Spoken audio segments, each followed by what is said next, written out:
आप सभी को हमारा मुस्कुराता हुआ नमस्कार। प्यारे मित्रों, आप सब कैसे हैं? बहुत अच्छे हैं।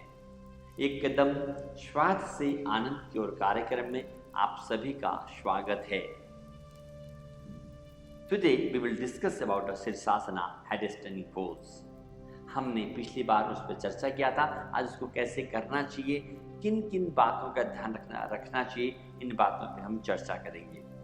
आपने कभी देखा होगा कि हम बोलते हैं शीर्षासन आता है तो हम क्या बोलते हैं, हाँ मैं कर लेता हूँ, देखो मैं तुमको भी दिखाता हूँ शीर्षासन कैसे होता हूँ। एकदम से कहीं भी दिखाने के लिए तैयार हो जाते हैं। क्या करते हैं? तैयार हो जाते हैं ऐसे क्या, और ये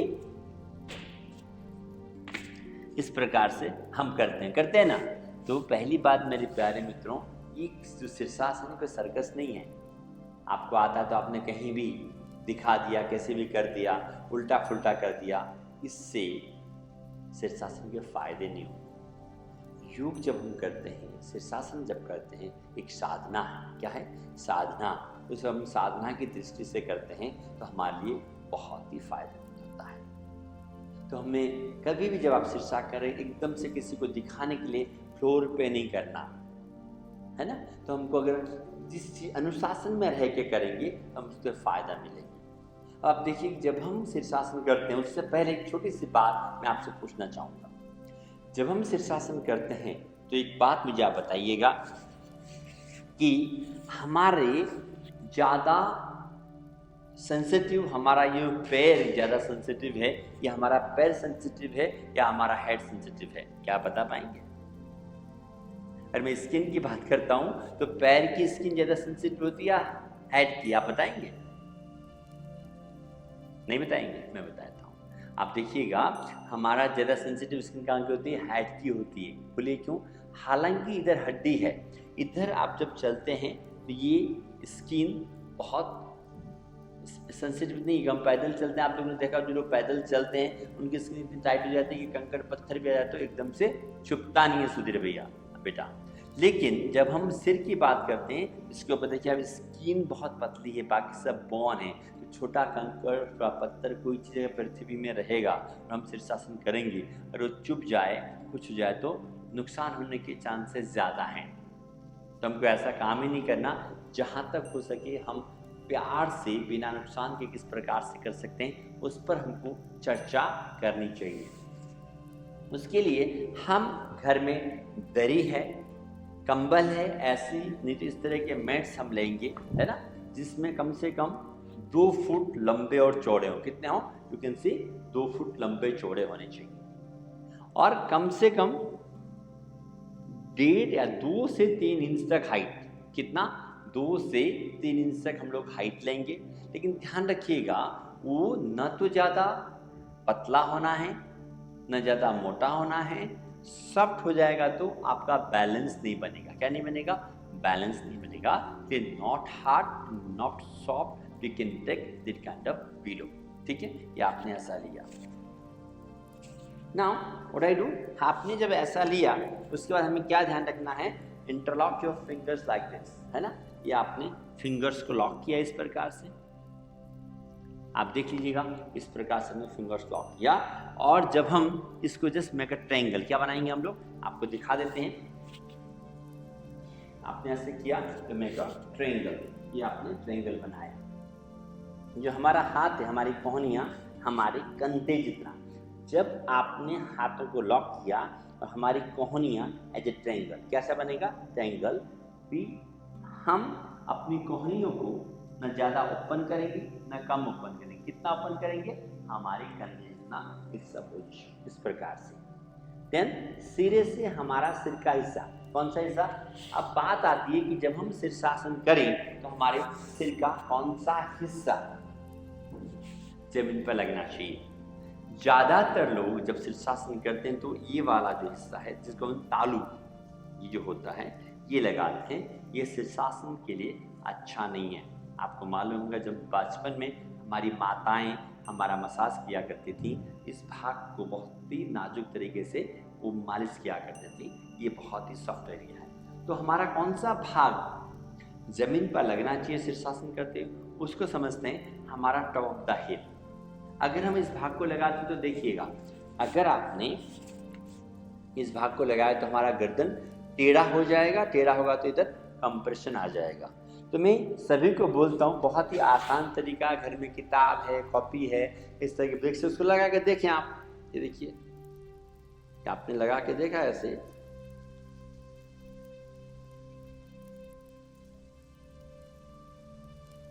ये गिरा नहीं है, ये गिरा नहीं है। जब हम सिर को हिलाते हैं तब गिर जाता है। जहां पर ये आराम से संतुलित होकर रहे वो एग्जैक्टली पॉइंट होता है जब हम शीर्षासन करते हैं। तो हमने कुछ बातें सीखी, हमारा कपड़ा, हमारा मैट कैसा होना चाहिए, हमारे हाथ की पोजीशन कैसे होनी चाहिए, हमारे सिर का कौन सा हिस्सा जमीन पर लगना चाहिए जब आप शीर्षासन करते हैं। और चौथा बात कि हम ये जो हाथ है आपका, ये देखिए, ये जो हाथ जैसा कटोरी नुमा होता है, ये कहाँ होना चाहिए। आप जब देखेंगे हमारे पीछे, जो पीछे का भाग, सिर के पीछे देखिएगा भाग कैसा है बेटा, उभरा हुआ भाग है। क्या है, आपके पीछे देखेंगे, देखिए ज्यादा नीचे भी नहीं आना है, ऊपर। तो ये जो उभरा हुआ भाग है, यहाँ पर हमारे हाथ आने चाहिए। एक बार हम शीर्षासन करके दिखाते हैं, इसके बाद लोगों को और क्या क्या ध्यान रखना चाहिए उस पर हम चर्चा करें। ठीक है, मैं वो आपको करके दिखा देता हूँ। कहेंगे गुरुजी आप पिछली एपिसोड में भी बात कर रहे थे, इस एपिसोड में भी बात ही कर रहे हैं, पहले करके दिखाइए, फिर हम समझेंगे। वो जो डिफिकल्टीज आती है उसको हम कोशिश करेंगे पूरा करने का।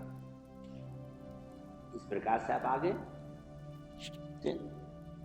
ये आपने सिर को लगाया ऐसे धीरे धीरे, then smoothly fold your legs. आप देख लीजिएगा आपने फोल्ड किया। तो पहला स्टेज क्या है, आपने बैक को सीधा रखा, देन धीरे धीरे अपने पैर को छोड़ दिए इस प्रकार से, ये then back body first steps. Second में धीरे धीरे अपने पैर को, सबसे पहले बैलेंस बनाना जरूरी है। इस प्रकार से अपने लेग्स को ऊपर ले लिया आपने इस बार। थर्ड में अपने पैरों को एकदम सीधा कर दिया, लेग्स को स्ट्रेच कर दिया toward the roof, buttocks tight, legs को टाइट। इस प्रकार से शीर्षासन करेंगे हम। एक नॉर्मल ब्रीदिंग, सामान्य श्वास प्रश्वासन, कोई भी तनाव नहीं। दिखने में बहुत आसान है सुधीर बेटा, करने में मुश्किल लगता है। कम से कम शुरुआती दिनों में मैं कहता हूँ धीरे धीरे, हौले हौले, 1 मिनट 2 मिनट ऐसे धीरे धीरे बढ़ाना है। कम से कम 5 मिनट करना है। फिर धीरे धीरे जिस प्रकार से हम आसन में गए थे उसी प्रकार से धीरे धीरे आसन से हम वापस आएंगे,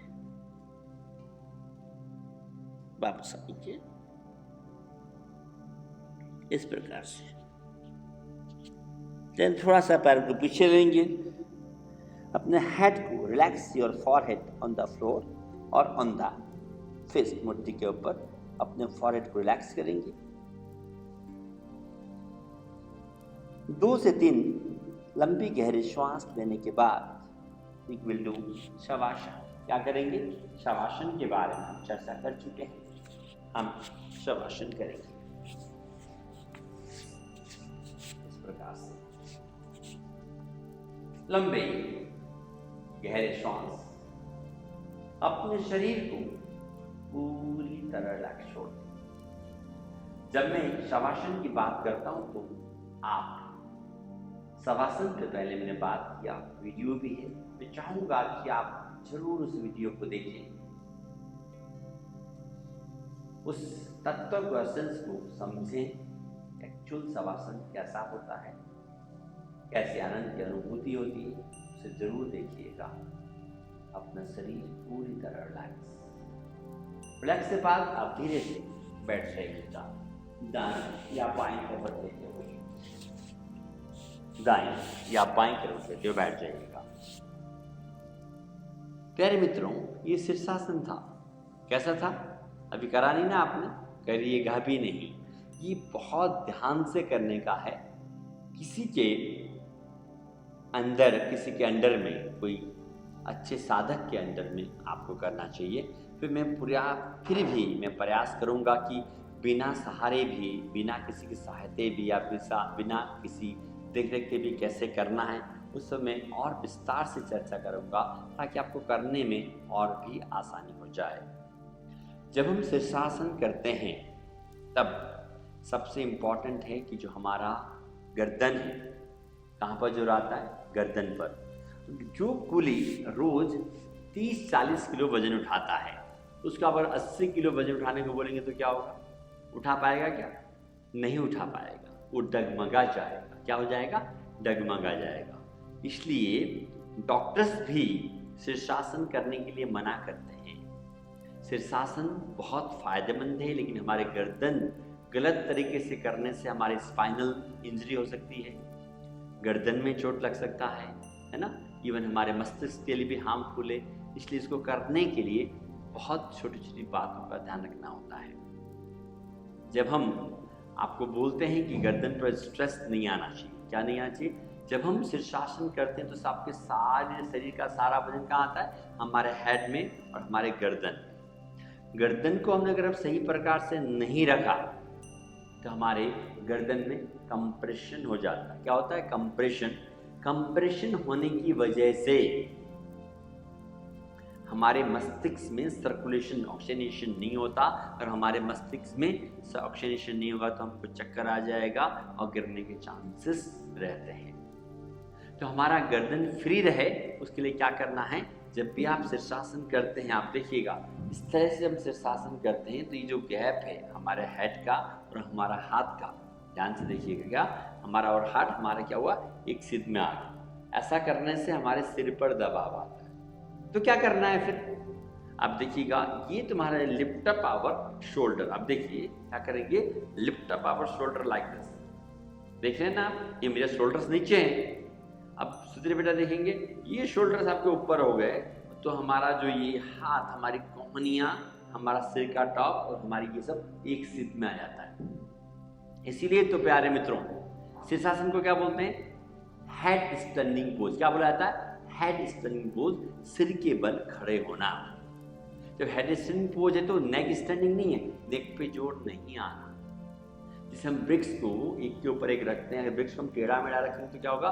ब्रिक्स गिर जाएंगे। उसी प्रकार जब हम शीर्षासन करते हैं हमारा शरीर एकदम सीधा नहीं होगा, हम स्थिर नहीं हो पाएंगे। इसलिए प्यारे मित्र, जब भी आप शीर्षासन करें तो हमारा लिफ्ट अप आवर शोल्डर, ताकि हमारा गर्दन फ्री रहे, गर्दन पर कंप्रेशन नहीं हो। अगर कंप्रेशन होगा तो बहुत ही ज़्यादा हार्मफुल होगा। जो मैं वापस एक बार आपको अभी मैं फ्रंट व्यू करके दिखाता हूँ। पहले मैं आपको साइड व्यू करके दिखाया था, अब मैं आपको फ्रंट व्यू करके दिखाता हूँ। इस प्रकार से मैंने हाथों को रखा, ठीक है, और मेरी कोहनियाँ आगे पीछे नहीं होनी चाहिए। ध्यान रखिए, जब हम अपनी कोहनियों को सेट करते हैं तब कोहनियाँ आगे पीछे नहीं होना, इंटरलॉक करना। देन फॉरवर्ड टू दिखाइए, then stress like this one. ये आपने किया, यहाँ तक मैंने किया था आपको। अब मेरा बैक एकदम सीधा है, मेरे गर्दन पर स्ट्रेस नहीं है। अभी आवाज गाँव, मैंने कंधे को लिफ्ट अप किया, देन धीरे से अपने घुटने को मोड़ा इस प्रकार से, देन धीरे धीरे आप देख सकते हैं व्हेन आई होल्ड, मेरा नी मजबूत होना चाहिए ताकि मैं आगे अच्छी तरह से कर सकूं। धीरे धीरे घुटनों को मैंने उठाया, ये सीधा किया मैंने। यहाँ पर होल्डिंग कैपेसिटी आपकी होनी चाहिए। ये आसनों का राजा है और आप अपने शरीर के राजा हैं। धीरे धीरे पैर को आपने उठाया सीधा, स्ट्रेट लाइक दिस वन। शुरुआती दिनों में आप बैलेंस बनाना जरूरी है, जितना आप बना सकते हैं। फिर मेंटेन टाइट योर बटक्स, एकदम धीरे धीरे इस प्रकार से आसन में गए। जितना देर आप मेंटेन कर सकते हैं उतना मेंटेन किया। फिर धीरे धीरे जैसे हम आसन से वापस आएंगे,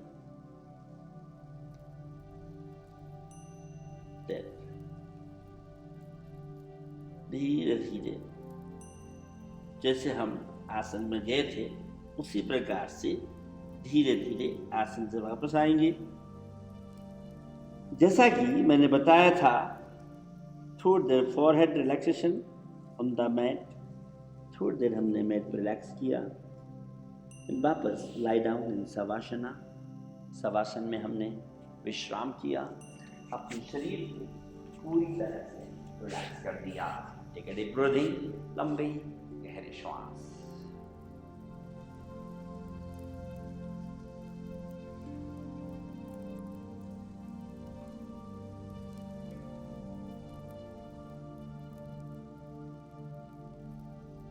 आप रिलैक्सेशन विश्राम के बाद धीरे से दाएं या बाएं कदम लेकर हम विश्राम करेंगे। प्यारे मित्रों, आज हमने सीखा कि हमारे हाथ कैसे होना चाहिए, गर्दन की पोजीशन कैसे होनी चाहिए और अपने हाथ को कैसे लिफ्ट अप करना चाहिए। शीर्षासन के करने के हमने मेथड को सीखा।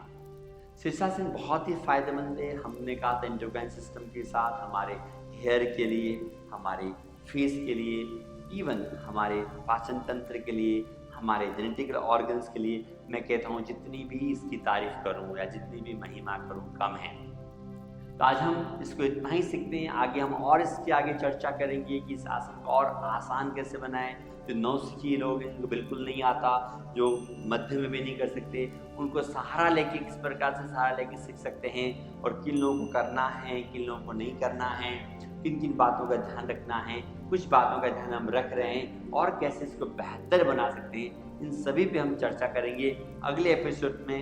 तब तक के लिए राम राम। क्या बोलते हैं, आप सभी को हमारा नमन। आप सभी खुश रहें, मस्त रहें और आनंदित रहें और हमारे साथ बने रहें शीर्षासन को और बेहतर तरीके से करने के लिए और बढ़िया करने के लिए और अपने आप में परफेक्शन लाने के लिए। आप सभी को नमन।